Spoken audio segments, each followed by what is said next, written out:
Señor amado, le damos gracias por este tiempo, gracias por su bondad, su misericordia, gracias Señor por todo lo bueno, Señor. Gracias Padre por tener la libertad de reunirnos, Señor. Gracias por tener la libertad de invitar a otros, la libertad de, a través de los diferentes medios, publicar lo que creemos y hablamos, Señor. Te damos gracias porque aún tenemos libertad en este tiempo. Señor, ayúdanos a aprovechar esto, ayúdanos a disfrutar de estos tiempos de refrigerio, a que, Señor, el relajo, que, Señor, no nos gane, Señor, ni nos sobrepase, sino que sigamos teniendo pasión y deseo por tu palabra y tu obra aún en medio de estos tiempos. Ayúdanos a estar atentos, Señor, a ser examinadores de la sana doctrina, de la buena palabra, Señor, tuya. Padre Celestial, por amor de tu nombre, por amor de tu evangelio, por amor de tu causa. Señor, te ruego tu dirección, dame palabras sabias, Señor. Ayúdanos a estar enfocados en tu palabra, en el nombre del Señor Jesús. Amén. Bien, como vemos ahí, vamos a enfocarnos en estos primeros 3 versículos, sobre todo hoy. Entonces, vamos a leerlos con tranquilidad para que pueda usted también estar atento. Primera de Juan, capítulo 4, versos 1 al 3. Amados, no creáis a todo espíritu, sino probad los espíritus si son de Dios, porque muchos falsos profetas han salido por el mundo. En esto conoced el Espíritu de Dios. Todo espíritu que confiesa a Jesucristo que confiese que Jesucristo ha venido en carne es de Dios. Y todo espíritu que no confiesa que Jesucristo ha venido en carne no es de Dios. Y este es el espíritu del anticristo, el cual vosotros habéis oído que viene y que ahora ya está en el mundo. Entonces, hoy día, a diferencia de la semana pasada, vamos a tomar un tiempo especial, más que tiene exhortación, pero también de enseñanza. Vamos a estar hablando un poquito de algunos problemas, algunas herejías, algunas diferentes doctrinas que estaban atacando a la iglesia en el tiempo que escribe el apóstol Juan, ¿cierto? Y en lo cual él le va a advertir: no crean a todo espíritu, miren, observen, puedan escuchar lo que se está enseñando y puedan estar atentos. Hay una advertencia y una responsabilidad frente a los falsos profetas. En el tiempo que Juan está escribiendo tiene una preocupación, hermanos. No se olvide que esta palabra del Señor son cartas que se escribieron con un propósito a un público original en un momento. Entonces tienen un propósito, no son solamente palabras al azar. Aquí, después de Juan hablar a los genuinos, ¿cierto? A los creyentes genuinos, la semana pasada hablamos de eso, ¿cierto? Los que viven conforme a la palabra, a los que van al Señor en oración, los que saben que Cristo les justifica, aquellos que viven conforme a los mandatos del Señor. Hemos estado hablando de eso, a estos genuinos. Ahora también les va a decir, ahora ustedes como verdaderos creyentes deben estar atentos y poder examinar lo que están escuchando, lo que se está diciendo, lo que circula en el mundo cristiano en el cual vivan, para que examinen y sepan que no todo el que habla en nombre de Dios viene de parte de Dios, sino que hay otros espíritus satánicos, diabólicos, de división, de perdición, que están queriendo introducir doctrina diferente en medio del mundo. El autor escribía a las iglesias que, al igual que el día de hoy, estaban atacadas por falsas enseñanzas y por falsos maestros, que aún estaban en medio de ellos. Estos falsos hermanos y falsos maestros eran mayormente lo que hemos dicho, los gnósticos. Ya, avance uno, por favor. Otro más. Los gnósticos, ¿cierto? Así se escribe, gnósticos, ¿cierto? Los del conocimiento, ¿cierto? Aquellos que querían buscar un conocimiento más elevado. ¿Qué querían estas personas? ¿Cierto? Creían que había un conocimiento más elevado, ¿cierto? Un conocimiento de un segundo nivel que solo los iluminados podían tener. Había un conocimiento más allá. De alguna manera había que alcanzar ese conocimiento, que no es el simplemente que tenemos todo a través de leer o ir conociendo, sino que había un conocimiento como más elevado. Tenía que abrirse un ojo diferente. Van asociando quizás a cosas que aún hoy existen, a religiones, ¿cierto? El hinduismo y religiones del Asia van a hablar de que hay algo que se tiene que abrir en uno, un chakra, algo se tiene que abrir para llegar a un conocimiento más elevado, a ser iluminados. Pero solo los iluminados, aquellos que se les ha abierto eso, que han entendido algo, según ellos, llegarían al conocimiento. ¿Quiénes eran estos iluminados? ¿Quiénes podían hacer esto? Personas que a través de algún rito de iniciación y de luego a través de diferentes ritos, meditaciones, pobreza voluntaria, buscaban encontrar un segundo nivel o otro nivel de conocimiento. Avanzamos uno más. Algunas de las enseñanzas principales, ¿cierto?, de los gnósticos, era algo que ya hemos visto, sobre todo Ricardo lo ha explicado un par de veces, ¿cierto?, que en el mundo lo material, todo lo tangible, incluyendo el cuerpo, las posesiones, era esencialmente malo y lo espiritual bueno. Avance más. Todo lo material, el cuerpo, las posesiones, algunas comidas, eran esencialmente malos y dados al mal, pecaminosos, ¿cierto? Y aquello espiritual, aquello que es del conocimiento, aquello que era, ¿cierto?, trascendente, el espíritu, la meditación, los ritos, eso era espiritual. Eso era una enseñanza principal. Resumiéndolo en pocas palabras, todo esto tiene toda una filosofía, todo un conjunto de creencias asociadas. Ellos creían eso, los gnósticos, ¿cierto? Y probablemente algunos de estos gnósticos, y ciertamente algunos de estos gnósticos, comenzaron a acercarse al cristianismo. Algunos de ellos quizás realmente creyeron en el Señor y dejaron esta filosofía para ir al Señor vivo y verdadero, al Señor Jesucristo, creer en Él a través de su palabra, empezar a avanzar. Algunos, ¿cierto?, creyeron, invitaron a sus amigos gnósticos también, ¿cierto? Pero muchos de ellos, o varios de ellos, no dejaron su fe, solo comenzaron a estar con los cristianos, comenzaron a escuchar. En este tiempo, en el primer siglo, ¿cierto?, se movía mucho todo lo que era el conocimiento, las nuevas filosofías. No sé si se recuerdan cuando Pablo está en Atenas, ¿cierto?, y expone ante los griegos, ante los atenienses, dice, bueno, ya te oiremos otra vez de esto. Dice que los atenienses querían, ¿cierto?, querían escuchar nuevas cosas que se dijeran, en filosofía, en matemática, en diferentes cosas, querían escuchar. Y en este tiempo también había un deseo, ¿cierto?, por conocer, por saber cosas nuevas. De esto eran los gnósticos. Algunos entraron a la iglesia sin convertirse genuinamente, sino empezando a escuchar y a relacionarse con cristianos. Comenzaron poco a poco a mezclar las enseñanzas del gnosticismo con las enseñanzas del cristianismo, con lo que ellos antes eran. Pero se encontraron con una gran contradicción, algo que chocaba con el cristianismo.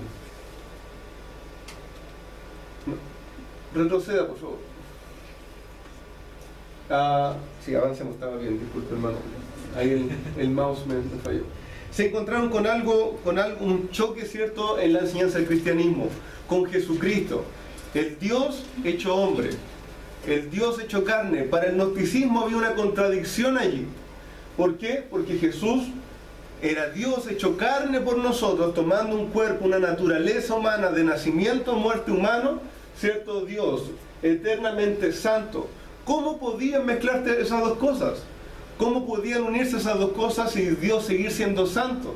Entonces, o Jesucristo no era Dios, o Dios no vino en carne. ¿Qué estaba sucediendo? Había una mezcla, un choque en su pensamiento y en su filosofía.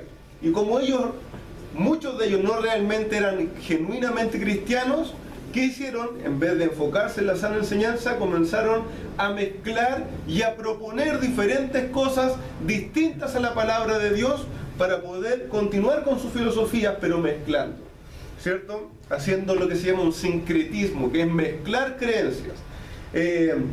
Decir, bueno, no rechazamos el cristianismo, somos gnósticos, somos cristianos, y mezclamos este conocimiento. Y empezaron a proponer algunas creencias y filosofías que atacaban el cristianismo. Entonces ellos empezaron a enseñar lo siguiente.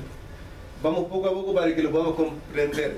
Empezaron a enseñar por lo menos dos cosas: que Cristo venido a la carne, Cristo que había estado con los apóstoles, Cristo que había sido visto por muchos testigos que aún en el tiempo, quizás vivían en el tiempo de escritura de esta carta, no había venido en carne, se había mostrado en forma humana, decían ellos.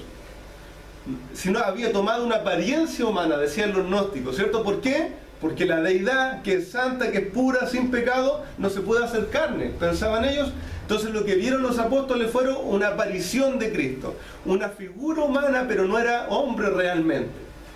Y lo segundo que proponían, una segunda teoría que proponían, no, si Jesús de Nazaret era un hombre de carne y hueso con naturaleza humana, pero que no era de Dios desde el principio, sino que desde el bautismo hasta el tiempo de la cruz, Dios poseyó a Jesús de Nazaret. Dios poseyó a Jesús de Nazaret y en el tiempo antes de morir en la cruz, antes de la muerte, abandonó a Jesús de Nazaret la deidad. Entonces eran dos mezcolanzas que estaban haciendo y que estaban muy fuertes en ese tiempo. Hermanos amados, y nosotros en medio nuestro y alrededor nuestro hay herejías tan destructoras como esta, tan desviadas de la palabra del Señor como esta. Por tanto, el autor de la carta y la palabra del Señor va a decir a los hermanos amados de este tiempo: no crean a todo espíritu, sino prueben. Y ahí la palabra es examinen los espíritus. No era difícil que las falsas enseñanzas se fueran introduciendo en las iglesias, pues en ese tiempo no había, hasta el primer siglo no había tanto, hermanos, no cada persona tenía una Biblia en sus manos. No cada persona iba a tener una copia de las cartas o de los evangelios en sus manos, porque aún se estaban escribiendo muchos de ellos. Quizás iban a tener una parte de una carta, iban a tener el Antiguo Testamento, pero el Nuevo aún se estaba compilando en este tiempo. Era el tiempo, entonces no era difícil. Lo que pasaba es que maestros pasaban por las iglesias, por los grupos, ¿cierto? Diciendo: miren, el Señor nos enseñó esto en este lugar, tengo una revelación de esto en este lugar, el Señor me ha dado a entender esto. Y no era difícil que dentro de toda esa enseñanza vinieran algunos falsos maestros y quisieran introducir sus herejías. Siempre fue igual, los falsos maestros siempre han sido igual. Como no hay un poder verdadero en ellos que nazca de la palabra de Dios, expuesto en dependencia del Señor, usan otras cosas y hacen una expresión mística de sí mismos, ¿cierto? Y de lo que quieren decir. Veíamos en la mañana, estos que querían parecer espirituales, estos fariseos, ¿qué hacían? Se ponían una tremenda cinta de cuero, ¿cierto? Con una cajita de la palabra de Dios en su brazo izquierdo, ¿cierto? ¿Cuál es el izquierdo? El izquierdo, ¿cierto? En su frente, se ponían largas como hilos, ¿cierto? En sus mantos para parecer espirituales. Iban y en esta apariencia de piedad, en esta apariencia de ser espirituales, exponían falsas enseñanzas, ¿cierto? Se hacían llamativos y usaban armas carnales para buscar un provecho material de los oyentes. Hoy en día, hermanos, no piense que esto solo pasó en el primer siglo.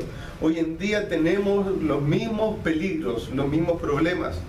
Hermanos, la verdad es que estamos llenos de falsos maestros que ofrecen experiencias espirituales superiores, que ofrecen un derramamiento de poder. Tengo muy claro en mi mente una experiencia. Una vez mi padre me llevó a un estadio grande, ¿cierto? Donde venía no sé qué cosa era la persona y decía: bueno, ahora tómense todo en las manos, vamos a derramar un segundo nivel de espiritualidad sobre Santiago de Chile. Y toda la gente oraba, y con mi hermano nos mirábamos, y no cambió nada en Chile después de esa oración, ¿cierto? Pero estos falsos maestros, siempre ofreciendo algo diferente, siempre ofreciendo algo llamativo para buscar provecho de quienes les oyen, para buscar, ¿cierto?, lo material. Solo buscan esto sus oyentes y lo hacen a través de músicas, a través de oraciones místicas, a través de situaciones y experiencias diferentes a lo que la palabra del Señor va a enseñar. Por tanto, es necesario que seamos un pueblo que pueda examinar lo que oímos. Por esto la palabra de Dios nos puede dar el mismo consejo a nosotros que a los cristianos a los cuales le escribía Juan. Hay dos palabras importantes en el primer versículo: no creáis y probad. No creáis a todo espíritu y probad los espíritus. Hermanos, hay dos grupos de enseñanzas. Hay dos grupos de enseñanzas. Unos que provienen del Espíritu del Señor Hay unas que provienen del Espíritu del Señor y otras que no van a provenir de Dios, hermanos. Unas que no van a provenir del Señor, que vienen del espíritu del anticristo, el espíritu satánico, obrando para dar laxitud, para que el cristianismo se relaje, se tergiverse y nos podamos perder en esas cosas, hermanos. No todo el que usted escucha en YouTube, escucha en la televisión, en la radio, no todo el que viene diciendo que va a hablar en nombre del Señor lo está haciendo. Y debemos ser un pueblo atento a eso. Cuando usted vea algo, le llegó algo por WhatsApp, le dijeron, mira, escucha esto, ¡ay, qué lindo hablo! Examine. No podemos ser niños en este punto. Debemos ser niños en la confianza para con el Señor, en nuestro descanso en Él, pero no en esto, hermanos. Y en esto cada uno de nosotros debe ser parte de un pueblo examinador. Hay dos grupos de maestros. Los que a través del Espíritu del Señor exaltan a Cristo y usan la palabra de Dios para edificar en la iglesia, y los que nos quieren apartar de la verdad de Cristo, los que quieren robar a las ovejas, los que quieren aprovecharse del pueblo del Señor en lo material. Este llamado de no creer y de examinar, hermanos, no es algo que pertenezca a nosotros. No somos la generación que está en el punto más difícil, no somos la generación a la cual está todo enfocado, hermanos. Siempre Dios llamó a su pueblo a examinar, siempre hubieron ataques contra la palabra del Señor, siempre Dios quiso que su pueblo fuera un pueblo atento. Tengo muy en la mente este versículo de Primera de Pedro, si no me equivoco, cuando dice, ceñid vuestros lomos y esperad por completo la esperanza que les está guardada. Eso, ceñir vuestros lomos, es pónganse en posición, ¿cierto?, de guerra, pónganse en posición de trabajo, estén atentos, no estén relajados como si todo el mundo hiciera bien y todo lo que me dicen está bien. Estén atentos. Hay un llamado a ser examinadores, ¿cierto? Hay un llamado a examinar a aquellos que se dicen profetas, proclamadores de la palabra de Dios. El pasaje en Deuteronomio es muy interesante, amado hermano, muy interesante. Deuteronomios, capítulo 13, versos del 1 al 5.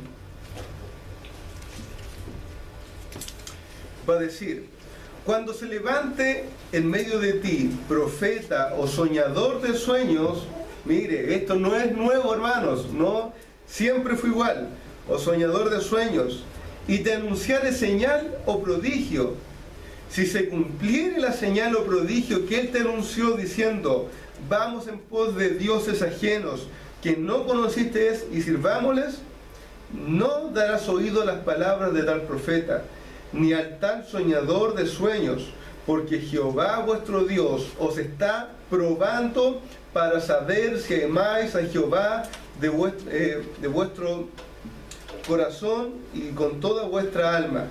En pos de Jehová vuestro Dios andaréis y a él temeréis, guardaréis sus mandamientos y escucharéis su voz, a él serviréis y a él seguiréis. Tal profeta o soñador de sueños ha de ser muerto, por cuanto aconsejó rebelión contra Jehová, vuestro Dios, que te sacó de la tierra de Egipto y te rescató de casa de servidumbre, y trató de apartarte del camino por el cual Jehová tu Dios te mandó que anduvieses, así quitarás el mal de en medio de ti. Y hermanos, es tan interesante esta palabra porque en este texto le dice al pueblo de Israel, si algún soñador te dijo algo, si algún pseudo profeta te dijo algo, y se cumplió la señal. Miren lo increíble de esto, porque ni siquiera se encontraban con en buen chileno, un chanta. Era alguien que dijo que iba a pasar algo y sí sucedió. Pero que el propósito de este profeta era apartarte de Jehová, era decir, confiemos en otras cosas, en otros dioses. Mire, confiemos en otras palabras. Hagamos algo que Dios nunca dijo. Y se cumplió su palabra. Ese cumplimiento, ni aún ese cumplimiento es válido por sobre la palabra de Dios. Ni aún ese cumplimiento es válido por sobre lo que Dios ya había revelado. Dice, Dios ha permitido que suceda este milagro y que la palabra de este falso profeta se cumpla para probar tu corazón. ¿Vas a ser obediente a lo místico, a lo que te da lo que tú quieres? ¿O vas a ser obediente a los mandatos que Jehová tu Dios ya te ha dado y ya te ha revelado? ¿Dónde vas a ir? Ahí, aunque te digan, mire, yo soñé un sueño y es verdad, y se cumple, bueno, ¿a quién vas a ser fiel? ¿Al soñador de sueños o a la palabra revelada de Dios? A lo que Él ha dado desde el principio, a la palabra del Dios que te sacó de esclavitud, que te rescató, que dio pago por tu vida. ¿A quién vas a ser fiel? Entonces, hermano amado, qué interesante. A veces sí van a pasar cosas. A veces Dios sí va a permitir que sucedan cosas para probar, para examinar nuestro corazón. ¿Estás buscando tu milagro? Como dicen algunas campañas, ven a buscar tu milagro.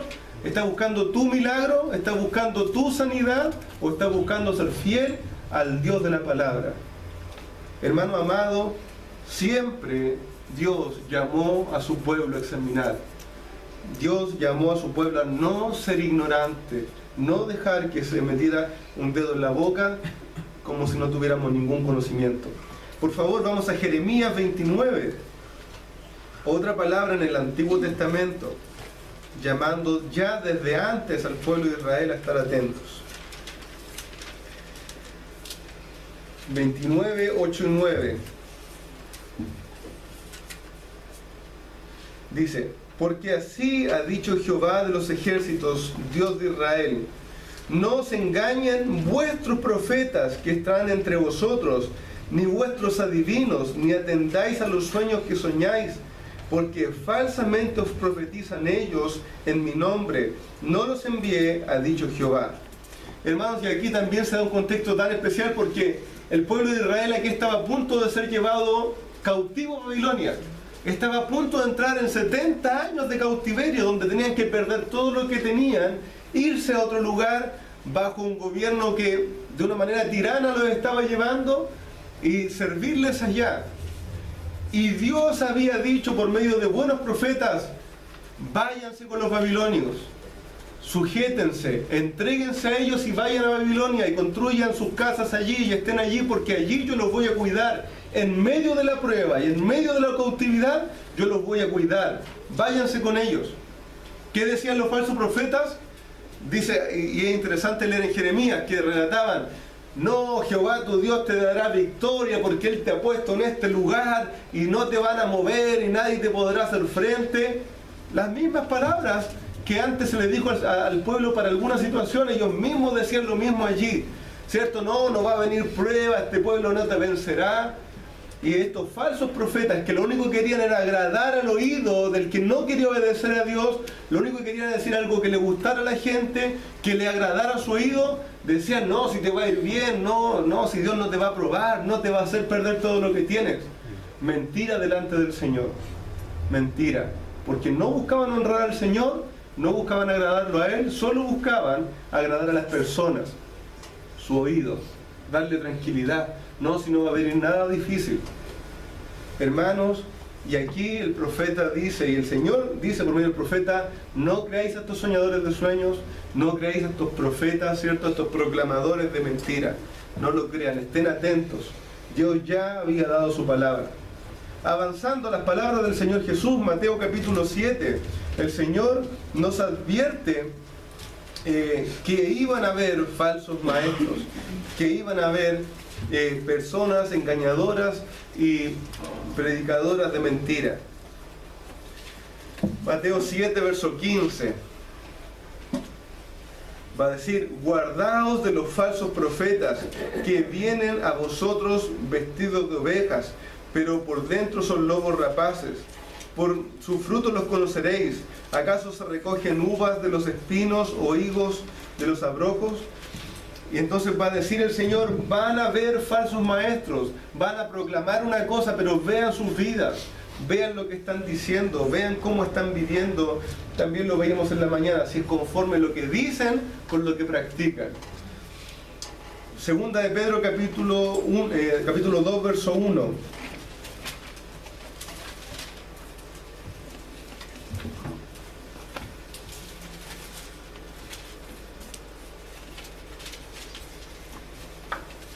Va a decir: pero hubo también falsos profetas entre el pueblo, mira aquí, como habrá entre vosotros falsos maestros, que introducirán encubiertamente herejías destructoras y aún negarán al Señor que los rescató, atrayendo sobre sí mismos destrucción repentina. Hermanos amados, yo no sé si usted mandaría a su hijo, usted mismo caminaría por un barrio peligroso sin decir antes, mira, ten cuidado, porque allí asaltan. Ten cuidado porque las personas que tú te puedas encontrar ahí te pueden asaltar. Yo no sé si usted no andaría con cuidado y mirando, ¿cierto? Un amigo me contó que en una parte aquí en la ciudad satélite había un tiempo que estuvieron asaltando. Entonces, si a él, los guardias del lugar de aquí le dijeron, tengan cuidado porque lo están mirando, ¿cierto? Lo pueden asaltar. No quiero decir que el Sebastián, pero él me contó, ¿cierto? Y entonces después cada vez que andábamos por el parque o que nos encontramos, ten cuidado porque están asaltando en el parque, ¿cierto? Y yo debía andar atento a eso y ver, ¿cierto? Si me estaban mirando, si estaba... Entonces, hermano amado, si la palabra del Señor nos dice desde temprano hasta el final que van a haber falsos maestros, que van a introducir encubiertamente herejías destructoras, que van a querer tomar la verdad del Señor y tergiversarlo porque entienda esto. Probablemente un pastor no va a decir, adoremos a Satanás y vayámonos en pos de... No, hermano, van a decir igual que Satanás, cambiar un poquito de la palabra del Señor para hacerla más legalista, para hacerla más libertina, para cambiar a Jesús, para que Dios sea más amoroso, menos justo. Así funciona la herejía. Por tanto, usted debe conocer profundamente la verdad. Tenga cuidado, tenga cuidado. Hoy hay un acceso a la información, a recursos, pero inmenso. Yo le digo a la gente, en internet hay mucho malo y un poquito bueno. De eso busque, pregunte, ¿qué es lo bueno? ¿Quiénes son buenos hermanos? ¿Quiénes predican la palabra? Pero hermanos, no siempre usted va a poder depender de otros. Necesitamos como pueblo de Dios aprender nosotros a examinar y a discernir. Debemos alistarnos, ponernos atentos, no ser simples o básicos en nuestra forma de pensar en el cristianismo. Proverbios 14:15, mire lo que va a decir. Si quiere, búsquelo, hermano. Proverbios 14:15 va a decir: el simple todo lo cree, mas el avisado mira bien sus pasos. Y aquí el simple es como el básico de pensamiento, el que no da un poco más de entender. El simple todo lo cree, el que viene diciéndole, acá está el Señor, allá está el Señor, mira, acá va a venir un poder del Señor, él va a ir y va a creer que ahí va a ser, pero no se detiene a pensar, bueno, Dios dijo eso, Dios dijo que iba a mandar poderes como por ciudades, Dios dijo que iba a hacer tardes de milagros para nosotros, Dios dijo eso, dijo que iba a levantar apóstoles en los posteriores tiempos que trajeran nuevas revelaciones a la iglesia. El simple todo lo cree, mas el sabio, el avisado, mira bien sus pasos. Debemos probar de dónde viene la enseñanza. Por eso el verso 1 va a decir, si no probad los espíritus si son de Dios. Aun cuando ni los primeros creyentes ni nosotros podemos ver los espíritus, lo que podemos hacer es probar la procedencia de la enseñanza para saber si viene del espíritu de Dios o de un espíritu diferente. Es interesante ver que no se trata de sentir el espíritu, si el espíritu es de Dios o es de Satanás. No se trata de sentir si hay poder o no, pues nuestros sentidos pueden ser extraviados. Segunda de Corintios capítulo 11, verso 3, va a decir, pero temo que como la serpiente con su astucia engañó a Eva, vuestros sentidos sean de alguna manera extraviados de la sincera fidelidad a Cristo. Nuestros sentimientos y sensaciones pueden ser engañados. Hermanos, no se trata de sentir el Espíritu. Se trata de examinar, de probar, de que el Espíritu Santo me guíe a reconocer la verdad de la palabra de Dios en lo que se está diciendo. Hermanos, debemos despojarnos de esos misticismos. De verdad se lo digo, hermanos, ¿no? Debemos poder entender y que no se trata del tono, no se trata del acento, no se trata de las cosas que se supone que hace, se trata de examinar lo que dice para saber si proviene del Espíritu del Señor. Por eso somos llamados a examinar el origen. de una enseñanza no es el sentimiento que produce, sino si es conforme a la palabra dada por Dios, inspirada por el Espíritu de Dios. Cuando dice ahí la palabra probar, era el acto que se hacía con los metales, cuando se le echaba ácido al oro para saber si es verdadero o no, o se hacía otro tratamiento con la plata. Es lo mismo que se nos dice: probad los espíritus, probad la enseñanza. Si resiste el examen con la palabra de Dios, entonces recíbala. Si no resiste, si hay contradicción, si hay alguna desviación, entonces deseche al maestro como su enseñanza. Hermanos, es necesario que tengamos este cuidado.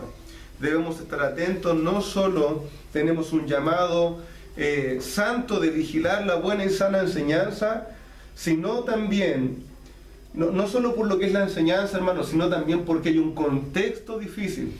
Somos llamados a cuidar de la enseñanza porque es la palabra de Dios, porque proviene de Él y tiene su honor como palabra del Señor, de que no estemos aprendiendo, aceptando otra cosa. Pero aparte de esto, tenemos que hay un contexto difícil. El mismo verso 1 va a decir: porque muchos falsos profetas han salido por el mundo. Y aquí le hago una aclaración para la enseñanza también. Cuando hablamos de profetas, cuando la palabra del Señor habla de profetas, no está hablando siempre de uno que anuncia eventos futuros. Es uno que proclama. Eso es un profeta. De alguna manera, al predicar la palabra del Señor desde aquí, estamos profetizando, proclamando la palabra de Dios. ¿Me entiende? Ese es el uso de la palabra bíblico, proclamar. Los profetas bíblicos no siempre anunciaron eventos futuros. Muchas veces dijeron la palabra de Dios para el pueblo. Entonces lo que está diciendo aquí no es que salieron muchos dando avisos futuros de cosas, sino que salieron muchos maestros para enseñar cosas falsas por el mundo. Hay muchos maestros, proclamadores, enseñando cosas por el mundo. Y es interesante ver eso, hermanos, son muchos. No son un pequeño grupo, no es que están en una sola denominación. Hay muchos falsos profetas por el mundo. Y debemos tener ese cuidado. No seamos tan inocentes para pensar. Hermanos, hay muchos queriendo introducir falsas enseñanzas, haciéndose famosos para buscar provecho de quienes le oyen. ¿Cuál era la prueba que ellos en su contexto podían hacer para reconocer a los falsos maestros o verdaderos? Ellos tenían que hacer una prueba en su contexto. En su contexto, la pelea era contra los gnósticos con la encarnación de Cristo. Esa era la herejía a la que Juan va a responder aquí. En nuestro contexto también vamos a poder probar con diferentes herejías. ¿Cuál era la prueba? El verso 2 va a decir: en esto conoced el Espíritu de Dios. Mire, esto va a hablar si el Espíritu es de Dios. Todo espíritu que confiesa que Jesucristo ha venido en carne es de Dios. Aquí la palabra del Señor se enfoca en un error, en una mentira doctrinal, la cual los que la recibían, la carta, podían evaluar. Esto era la humanidad, la encarnación de Cristo.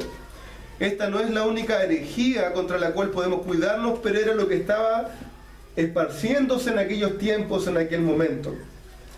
Este error doctrinal en cuanto a Cristo, en cuanto a que Cristo no había venido en la carne, sino que era una aparición solamente, o que era una posesión de un cuerpo humano, ¿cierto? Tergiversaba y cambiaba el relato bíblico. Cambiaba. ¿Por qué es tan importante afirmar que Jesús, el Mesías, el Cristo, Dios, el Hijo, había tomado una naturaleza humana desde el nacimiento hasta la muerte? ¿Qué importancia tiene? ¿Por qué había que reafirmar que esto era verdad? ¿Por qué esto iba a demostrar que el Espíritu del Señor venía a través de los que hablaban, ¿cierto? Hablaba a través de los que enseñaban esto. ¿Por qué? ¿Por qué es tan importante? Quizás si no tenemos el entendimiento de toda la bondad, de todo lo que se nos ha dado a través de que Cristo haya tomado un cuerpo humano y haya muerto en ese cuerpo humano, podríamos decir, bueno, pero ¿para qué hay una advertencia tan clara en la Escritura? Y podríamos hablar más de esto, pero si usted quiere investigar harto en cuanto a la importancia de la encarnación de Cristo, de su deidad, de todas estas cosas, venga viernes, ¿cierto?, a las 6, y el sábado de las 4 vamos a estar viendo Cristología. ¿cierto? Ahora en Semana Santa, ¿cierto? Para que puedan venir. Pero voy a solamente nombrar y pasar por 4 cosas importantísimas por las cuales no podemos, ni debemos, ni es sano, ni es justo, ni es bíblico aceptar que Cristo no vino en carne. 4 cosas por las cuales es importante la venida de Cristo. 1, por la veracidad de las Escrituras. Por la veracidad de las Escrituras. La palabra del Señor anunciaba desde antes, hermanos, 600, 1000 años antes, anunciaba la venida a través de una mujer de Cristo. La venida a partir de una mujer de Cristo, desde Génesis capítulo 3. Anunciaba la familia de Cristo. Si Cristo solamente fue una aparición, no necesitaba familia, ni un linaje. Pero se anunciaba la familia de Cristo, la línea de Cristo. Abraham, Isaac, Israel, Judá, la familia de David en adelante. Se anunciaba el lugar de nacimiento de Cristo, el lugar de nacimiento del Mesías, ¿cierto? Anunciaba circunstancias de la vida de Cristo, anunciaba su rol como rey de Israel, como sumo sacerdote, como profeta. Ninguno de estos 3 cargos nunca los ocupó un ser espiritual sin cuerpo, ni ser rey, ni ser, ¿cierto?, un profeta de Israel, ni ser un sumo sacerdote. Estos eran de personas que el Señor tomaba para estos oficios. Hermanos, la palabra del Señor anunciaba todas estas cosas y por fidelidad a su palabra el Señor las cumplió ciertamente en la venida de Dios el Hijo desde el nacimiento hasta la muerte. Entonces, hermano amado, un primer punto. Sería una contradicción a todas las Escrituras creer que Cristo no vino en carne, que Él no nació. Segundo, porque era necesario pagar con vida el precio de nuestra vida. A causa de nuestro pecado estábamos condenados judicialmente a la muerte, a que un humano muriera a causa de sus pecados. Judicialmente estábamos apartados del Señor, pero no solo eso, sino que condenados a muerte. Y si el Señor no hubiese condenado a un humano, ¿cierto?, por nuestros pecados, el Señor pasaría a ser injusto. Porque Él no puede, por su propio carácter, pasar al culpable como inocente, como tampoco culpa al inocente. Hermanos amados, el precio que había que pagar para nuestra salvación era el de carne y de sangre. No podía ser algo diferente a esto. No podía ser algo distinto. Vamos a Hebreos, por favor, capítulo 9, versos 22 al 28.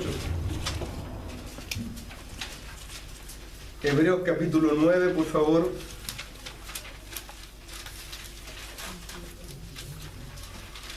Versos 22 al 28.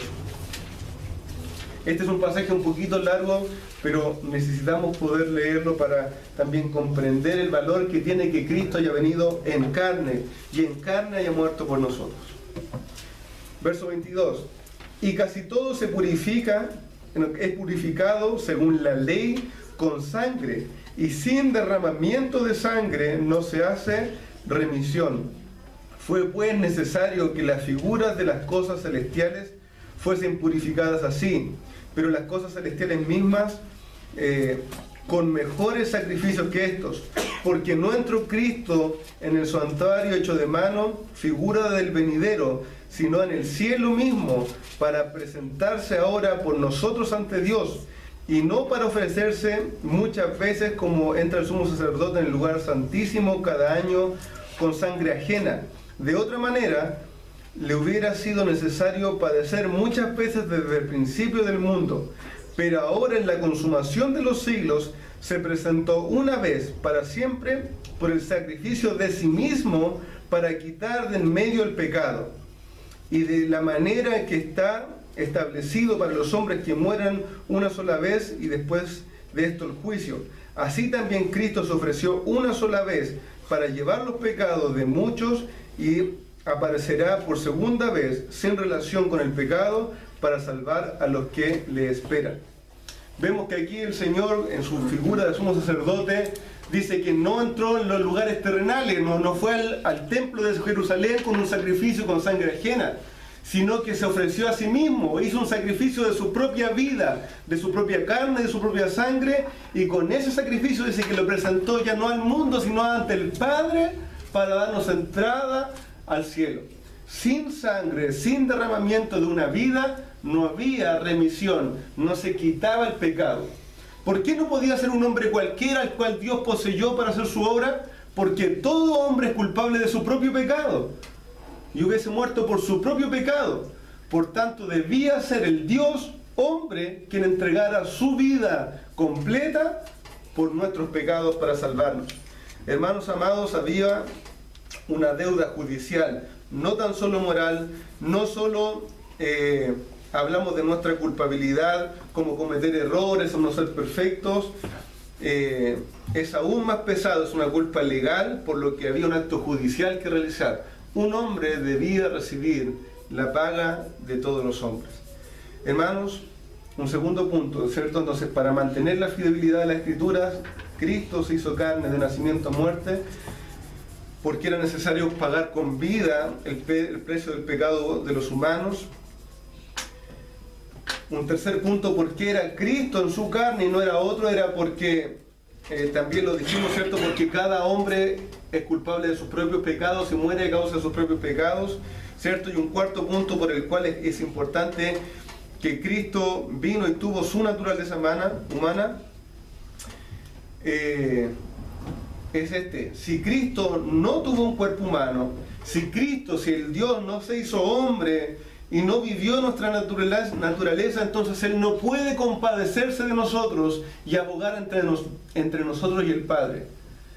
Si Cristo no vivió una naturaleza completa como humano, Él no tendría esta capacidad de compadecerse vívidamente de lo que vivimos nosotros. Así lo va a decir Hebreos 4:15, por favor, leámoslos allí. Hebreos 4:15.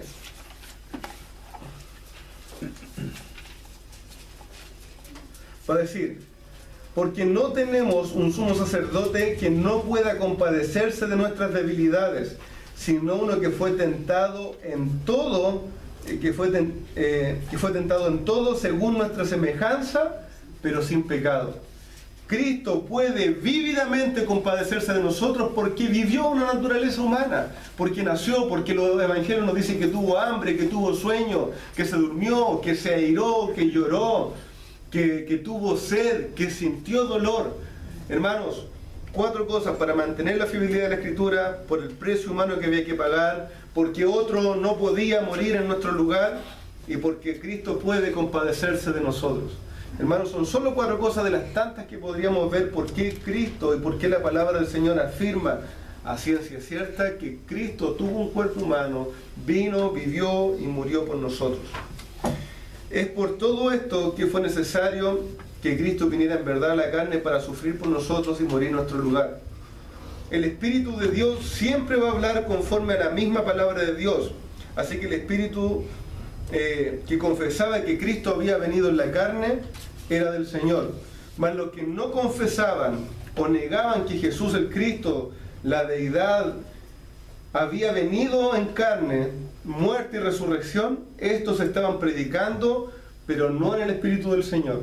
Estos también anunciaban algo, pero no era desde Cristo.